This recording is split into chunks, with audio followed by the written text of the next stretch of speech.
Good afternoon, friends. Good afternoon. Myself, Dattatraya Ahir. I'm the retired principal of Government ITI. Basically, I'm electrical engineer. I have been worked as an electrical engineer at Koyna Hydroelectric Project for 2 years. 1 year at Chandrapur Thermal Power Station. Then after I joined the Government Technical College and worked as a lecturer for 13 years. Meanwhile, I appeared to the exams of the Institution of Engineers by self-study and get the degree of AMREBC, Associated Member of the Institution of Engineers.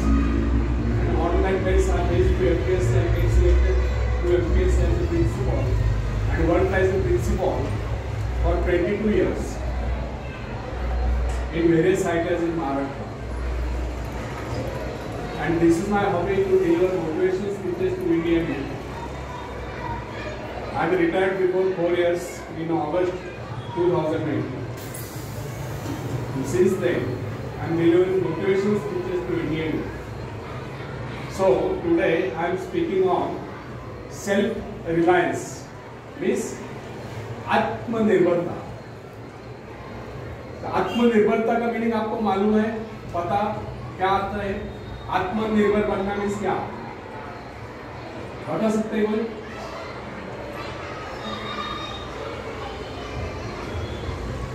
आपको आता है लेकिन बोलते नहीं. सबको आता है लेकिन बोलूं तो गलत निकला तो क्या होगा? बताओ बताओ बताओ बताओ. कुछ प्रॉब्लम नहीं, गलत हो तो भी कुछ लड़ने का नाम बोलने की कोशिश करो. यही कॉन्फिडेंस में तुम्हारा बढ़ाने वाला, आत्मविश्वास बढ़ाने वाला. बताओ. हिंदी समझता है ना?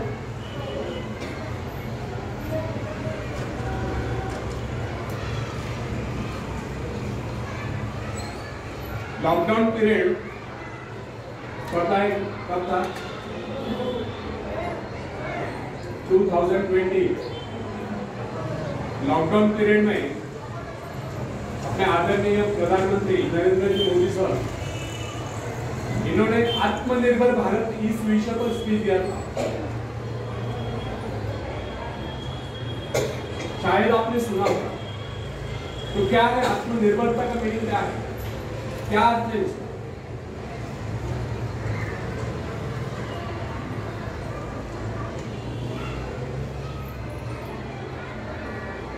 पता होना चाहिए. भारत आत्मनिर्भर कब बनेगा? सिर्फ पैकेज डिक्लेयर करने से भारत आत्मनिर्भर नहीं बन सकता. उसके लिए हमें आत्मनिर्भर बनाना पड़ेगा. भारत के हर नागरिक को, हर युवक, हर युवती को आत्मनिर्भर बनना पड़ेगा. तब भारत आत्मनिर्भर बनेगा. तो क्या है आत्मनिर्भरता का मीनिंग?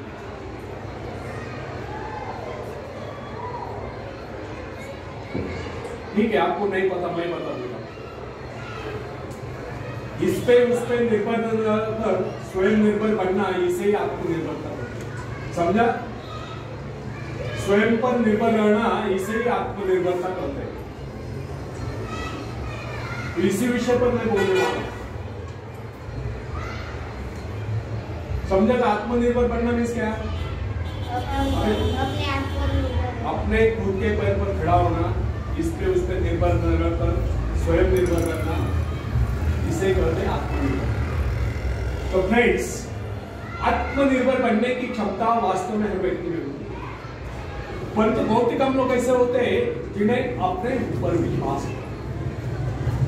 दूसरों का सहारा ढूंढना तो उनकी आदत से बन जाती है. यह बात हमें कभी नहीं भूलनी चाहिए. दूसरों के सहारे चलना तो बड़ा आसान है, किंतु इससे हमारी रही सही शक्ति क्षीण हो जाती है. मस्तिष्क और योग्यता, इनका जितना उपयोग किया जाएगा ये उतने बढ़ेंगे, इनका उतना ही विकास होगा. एक विडंबना है कि अपने आप कुछ करने के बाद तो जैसे लोगों के मन में आती है कुछ लोग अपने आप एक ही काम करते रहते हैं और वह है अपनी बदनसीबियों का रोना रोना या दूसरों के आश्रय तक उनके गुणगान करना। ऐसे लोग जिन्हें सदा दूसरों के ही बल पर विश्वास होता है, वे केवल पिछलकों की संख्या पाकर निंदा के पात्र बने रहते। ऐसे लोग अपनी आंतरिक शक्तियों का भी लाभ नहीं उठाते। फ्रेंड्स, यह समझना, आप यदि जन्मजात नेता नहीं है तो ऐसे लोग। जन्मजात कौन क्या होता है? कोई महान नहीं होता, कोई वैज्ञानिक नहीं होता है, बल्कि एक अबोध बालक जन्म के बाद अपने में ऐसी शक्ति पैदा करता है जिसके सहारे वो अपने व्यक्तित्व की एक अलग पहचान बना लेता है। इतिहास में ऐसे बहुत से लोग हुए जिनमें नेतृत्व करने की योग्यता नहीं थी, फिर भी वे अपने प्रयत्नों से और अपने परिश्रम से अपनी योग्यताओं का विकास करके महान नेता बने। नेता वही होता है जो किसी पर निर्भर न हो, जिसमें नेतृत्व करने की क्षमता हो, जो दूसरों के विचारों का सहारा लेना आवश्यक नहीं समझता हो, उसमें स्वयं सोचने और अपने कार्यक्रमों को स्वयं निर्धारित या कार्य करने की क्षमता हो। लोगों की संख्या बढ़ाकर भीड़ के बीच में चलना तो कोई बड़ी बात नहीं। बड़ी बात तो यह है कि लोगों के दिलों में अपना स्थान बनाया जाए, चाहे लोगों की संख्या कितनी कम क्यों न हो। ऐसे लोग वही होते जो आत्म विकास करके शक्तिशाली होते। ऐसे ही लोग अपने भाग्य को बदल देते हैं, अपने साथ साथ दूसरों का भी भाग्य बदल देते हैं। फ्रेंड्स, आज की युग की विडंबना यह है, हर कोई किसी न किसी का सहारा ढूंढते नजर आता है। किसी को अपने धन का सहारा लेना पड़ता है तो किसी को अपने मित्र का। कुछ तो अपने वंश पर ही फूले नहीं समझ। ऐसे तो बहुत ही कम लोग होते हैं जिन्हें अपने ऊपर पूरा विश्वास हो। दूसरों की शक्ति पर जीने वालों का एक मनोविज्ञान यह भी होता है कि ऐसे लोग सदैव किसी न किसी को दोषी ठहराकर अपना पक्ष बचाने के अवसर ढूंढा करते हैं। वास्तविकता यह है, इस प्रकार की आदत कायर प्रकृति की परिचायक है। आत्मनिर्भर बने या आत्मनिर्भर बनने की आदत डाली। आदत का आरंभ उस समय होता है जब एक बच्चे को उसका पिता कोई विशेष कार्य करने को कहता है तब वो संतुष्ट नहीं होता, लेकिन जब वो अपने ढंग से उसी कार्य को करता है और उसे पूरा करने के लिए संघर्ष कर विजय प्राप्त करता है तो उसके चेहरे पर खुशियों की लहरें थिरकती नजर आती है। इस प्रकार की विजय की भावना उस बालक को शक्तिशाली बनने का एहसास दिलाती है। फ्रेंड्स, स्कूल की शिक्षा या कॉलेज की शिक्षा केवल व्यक्ति की व्यवहार कुशलता और योग्यताओं की वृद्धि नहीं करती, यह तो व्यक्ति के हाथ में औजार थमा देती है। इस औजार का सही इस्तेमाल करना आदमी को स्वयं ही सीखना पड़ता है।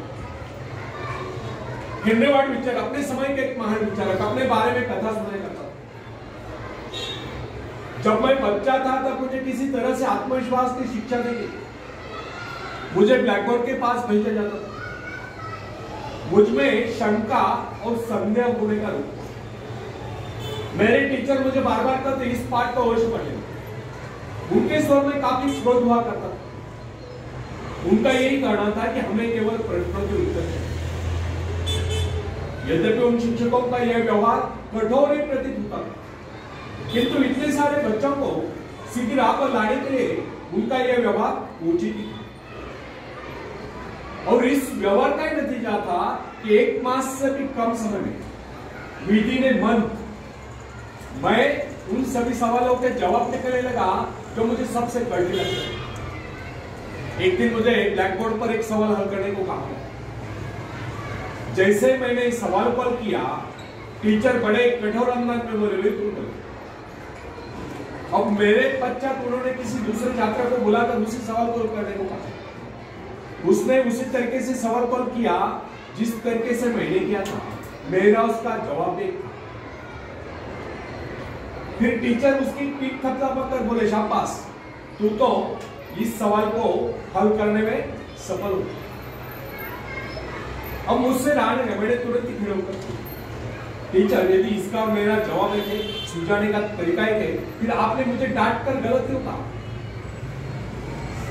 तब टीचर बोले यह बात तूने पहले क्यों नहीं कही जब मैंने तुझे गलत कहा?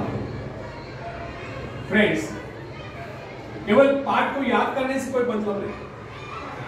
हमारे भीतर यह जो विश्वास होना चाहिए कि जो कुछ हमने याद किया उसे कोई काट नहीं सकता। इसे ही आत्मविश्वास बोलते हैं। और जिनमें ही आत्मविश्वास होता है वही तर्क दे सकता है, वही बस है चर्चा कर सकता है। लेकिन जिसे स्वयं अपने ऊपर ही विश्वास न हो वह क्या तर्क देगा?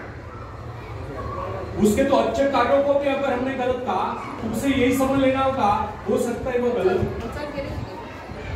फ्रेंड्स, मनुष्य को भ्रम होता है कि अकेले काम करने से अच्छा किसी दूसरों की सहायता लेकर काम करना होता है। लेकिन अपने ऊपर विश्वास करके पूरी लगन से अगर कार्य किया जाए तो उसमें सफल होने की आशा दोगुनी जाती है। हर महत्वाकांक्षा का अर्थ होता है अपनी शक्तियों का परीक्षण करना। लेकिन दूसरों की नकल करने, दूसरों पर निर्भर रहने से व्यक्ति में दुर्बलता ही तो आती है। शक्ति तो हमारे स्वयं की मेहनत करने से आती है। अखाड़े के पास बैठकर हम अपने शरीर को शक्तिशाली नहीं बना सकते, या दूरदर्शन पर एक्सरसाइज प्रोग्राम देखकर हम अपने शरीर को तंदुरुस्त नहीं बना सकते। इसके लिए हमें स्वयं ही व्यायाम करना होगा, स्वयं ही एक्सरसाइज करनी होगी। फ्रेंड्स, यदि आप जीवन में सफलता चाहते हैं तो इसके लिए आपको स्वयं ही प्रयास करना होगा, स्वयं उस रास्ते पर चलना होगा जो आपको उन्नति को ले जाता है। और वो रास्ता है आत्मविश्वास। अपनी शक्ति को पहचान कर आप सफलता प्राप्त कर सकते हैं, या अपनी योग्यताओं को पहचान कर आप सफलता प्राप्त कर सकते हैं। मगर यदि आप यह सोचते हो कि संसार में कोई दूसरा व्यक्ति काम कर रहे और सफलता हमें प्राप्त हो, तो ऐसे कैसे हो सकता है?